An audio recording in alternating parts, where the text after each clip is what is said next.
Hi friends, അസ്സലാമു അലൈക്കും. Welcome back to my channel. അപ്പോൾ ഇന്ന് ഞാൻ വന്നിട്ടുള്ളത് നല്ല ടേസ്റ്റി ആയിട്ടുള്ള പായസം റെസിപ്പി ആയിട്ടാണ്. നമ്മുടെ ബിഗിനേഴ്സിനൊക്കെ പെട്ടെന്ന് ഉണ്ടാക്കാൻ പറ്റുന്ന പായസം റെസിപ്പി ആയിട്ടാണ് വന്നിട്ടുള്ളത്. അപ്പോൾ ഇത് എങ്ങനെ ഉണ്ടാക്കാൻ നോക്കാം. ഇതിന് വേണ്ടി ഞാനിവിടെ ചെറുപയർ പരിപ്പ് എടുത്തിട്ടുണ്ട്. നന്നായിട്ട് റോസ്റ്റ് ചെയ്ത് വെച്ചിരിക്കുന്ന ചെറുപയർ പരിപ്പാണ്. ഇതിലേക്ക് വെള്ളം ചേർത്ത് കൊടുക്കാം. നമ്മുടെ ചെറുപയർ പരിപ്പ് നന്നായിട്ട് വെന്ത് വരാൻ വേണ്ടിയിട്ടുള്ള വെള്ളം ചേർത്ത് കൊടുക്കുന്നുണ്ട്.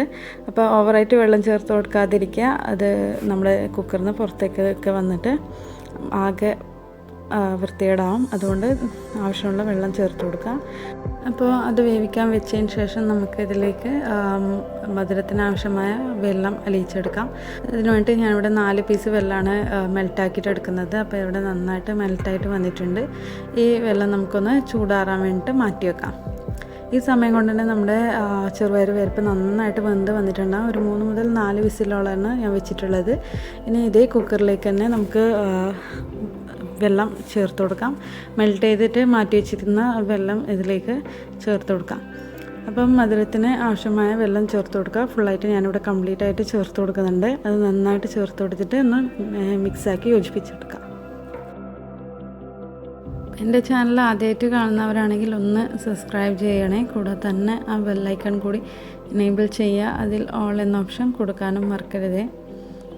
അപ്പോൾ നമ്മുടെ വെള്ളം ചേർത്ത് കൊടുക്കുകയാണ്. അപ്പോൾ അതും കൂടി ചേർത്ത് കൊടുത്തിട്ട് നന്നായിട്ട് മിക്സ് ചെയ്ത് യോജിപ്പിച്ചെടുക്കുക. കട്ടയൊന്നും വിടാതെ നന്നായിട്ട് യോജിപ്പിച്ചെടുക്കുക.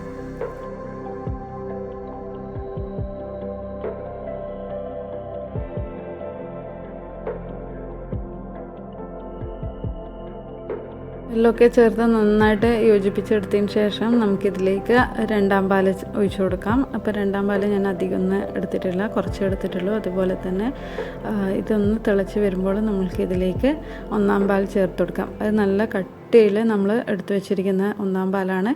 അത് നമ്മൾ ഒരു ബൗളോളം ചേർത്ത് കൊടുക്കുന്നുണ്ട്. അപ്പോൾ അതും കൂടി ചേർത്ത് കൊടുത്തിട്ട് നന്നായിട്ടൊന്ന് ഇളക്കി കൊടുത്തുകൊണ്ടിരിക്കുക. അപ്പോൾ നമ്മൾ പാലൊഴിച്ചതിന് ശേഷം നന്നായിട്ടൊന്ന് തിളച്ച് വരാൻ വേണ്ടി വെയിറ്റ് ചെയ്യാം. അപ്പോൾ നന്നായിട്ടൊന്ന് തിളച്ച് വന്നതിന് ശേഷം നമുക്കിതിലേക്ക് ഏലക്കായ് പൊടി ചേർത്ത് കൊടുത്തിട്ട് ഒന്നും കൂടി നന്നായിട്ട് ഇളക്കി കൊടുത്ത് യോജിപ്പിച്ചതിന് ശേഷം നമുക്കിത് ഗ്യാസ് ഓഫ് ചെയ്യാം. അപ്പോൾ ഇത് നന്നായിട്ട് ലൂസായിട്ട് കണ്ടതുകൊണ്ട് അത്ര വെള്ളം പോലെയൊന്നും ഇരിക്കില്ല. കുറച്ച് ചൂടാറുമ്പോൾ കുറച്ചും കൂടി തിക്കായിട്ട് വരും. അപ്പോൾ നമ്മുടെ പരിപ്പിൽ എല്ലാം കൂടി വെള്ളം നന്നായിട്ട് സോക്ക് ചെയ്തെടുക്കും. അതുകൊണ്ട് നന്നായിട്ട് തന്നെ കട്ടിയായിട്ട് തന്നെ കിട്ടും. അപ്പോൾ നമുക്കിതൊന്ന് ഗ്യാസ് ഓഫ് ചെയ്ത് വെക്കാം.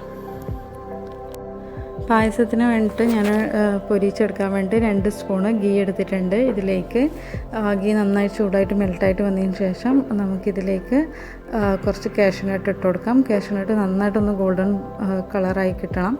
നമുക്ക് തേങ്ങാക്കൊത്തുണ്ടെങ്കിൽ അതും കൂടി ചേർത്ത് കൊടുക്കാം. നല്ലൊരു ടേസ്റ്റും കടിക്കുമ്പോൾ നല്ലൊരു ഫ്ലേവറൊക്കെ കിട്ടും.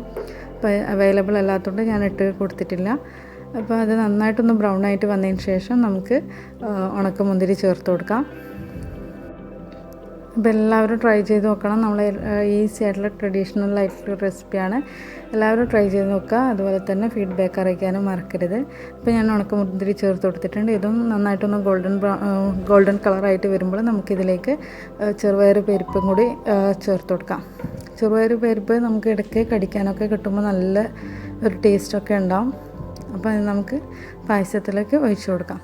അപ്പോൾ ഇത്രയേ ഉള്ളൂ. പെട്ടെന്ന് തന്നെ എടുക്കാൻ പറ്റുന്ന അടിപൊളി പായസം റെസിപ്പിയാണ്. എല്ലാവരും ട്രൈ ചെയ്ത് നോക്കാം. വീഡിയോ ഇഷ്ടമായെങ്കിൽ ലൈക്ക് ചെയ്യാനും ഫ്രണ്ട്സിനും ഫാമിലിക്കൊക്കെ ഷെയർ ചെയ്യാനും മറക്കരുത്. അതേപോലെ തന്നെ സബ്സ്ക്രൈബ് ചെയ്യാത്തവരാണെങ്കിൽ ഒന്ന് സബ്സ്ക്രൈബ് ചെയ്ത് സപ്പോർട്ട് ചെയ്യണം. കൂടെ തന്നെ ആ ബെല്ലൈക്കൺ കൂടി എനേബിൾ ചെയ്യാം.